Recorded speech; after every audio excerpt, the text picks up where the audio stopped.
from her restaurants El Quinto, Pino and Txikito.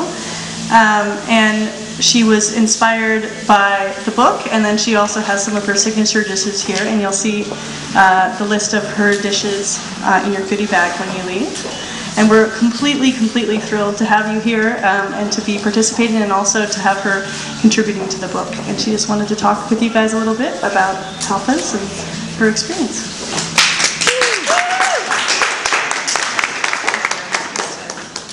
Can you hear me? Yes. I don't know if I'm supposed to do it.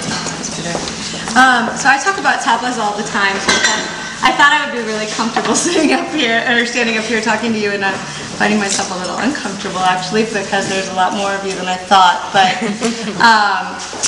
I'm extremely happy to participate in this book, as I was when they asked me to do the 1080 recetas.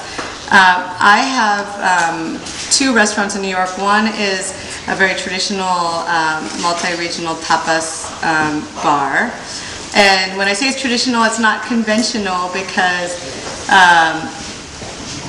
there aren't very many tapas bars that look like this particular tapas bar in New York. It's called Quinto Pino, and it's just got really good bones. It's a teeny tiny little sort of jewel box of a place with antique Spanish tile on the wall, and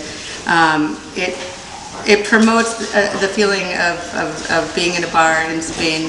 I think probably more than any place I've been in New York. And when I saw that space, I knew that we had to put a tapas bar in it, and I'm glad that we did. And I'm glad to say that as of February 2nd, it's been revamped and reopened, and it's got some great little dishes. But what's really remarkable about it is that it promotes the social aspect of tapas in a way that it's just very successful at creating an atmosphere that you could enjoy easily in Spain in any number of places, but in very few places outside of Spain. So I'm thrilled that El Quinto Pino provides that experience. And then at Txikito, it's more of a sort of full-service Basque restaurant that explores all the different ways that you might eat in the Basque country, and included in that then is the bar experience, or the tapas experience, which would be pinchos. If anybody's been traveling throughout the Basque country or around San Sebastian specifically, you know what it's like to walk into a bar and just visually put your eye on these beautiful little canapes and choose one based on sight. Well, at Txikito we actually make them to order, which is sort of a new style of tapas that I'll tell you a little bit more about.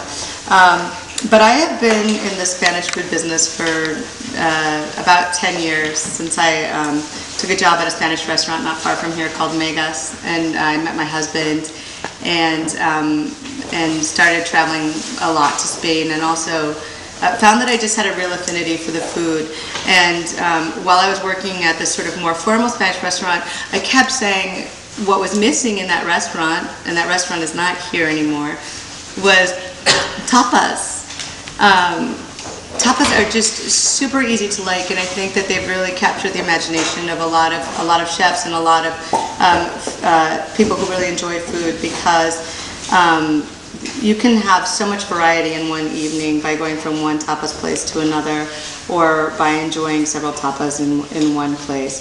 And so it's been my job and my pleasure for the last many years to sort of try to raise the standard of tapas around the city, and create opportunities for people to go on a real tapas crawl, if you will, through Chelsea.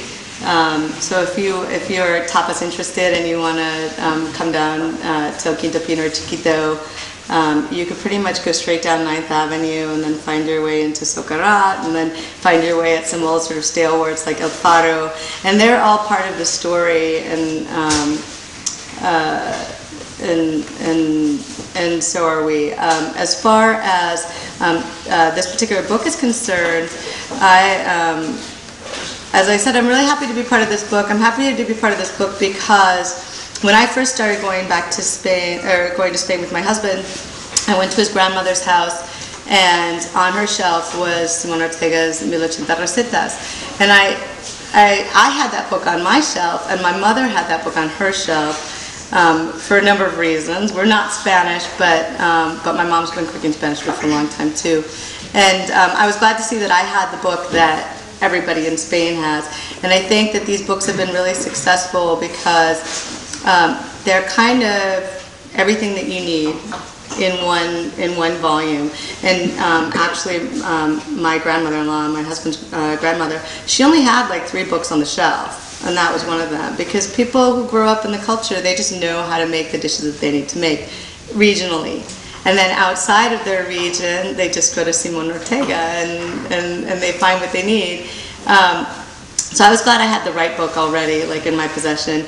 And what's interesting about these books is that they give you like a really good sort of cursory overview of like all the ingredients that you're going to need, and they don't sugarcoat anything. Like if you look at the books, there's not a lot of weird ingredients. You're like it's not particularly difficult to get ingredients.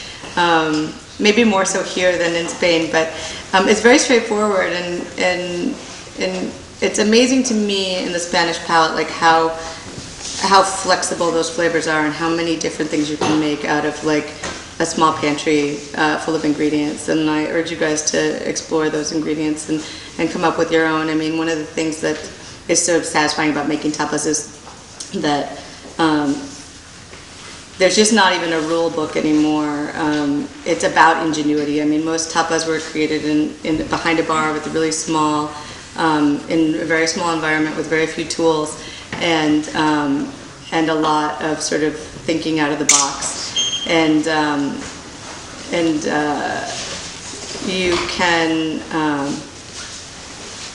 you can explore so many different textures and flavors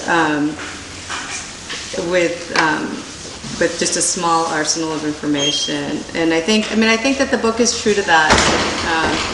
And it shows you like cazuelas, it shows you finger food. I mean, for the purpose of this event, we've made everything very portable, so that you can have a glass in your hand. And it's important to know that sort of there's many cuisines throughout Spain. I mean, each region has its own cuisine, and some of them are even more specific than others. But I think what unifies all of Spain is the tapas experience and the importance sort of the bar and hospitality, combining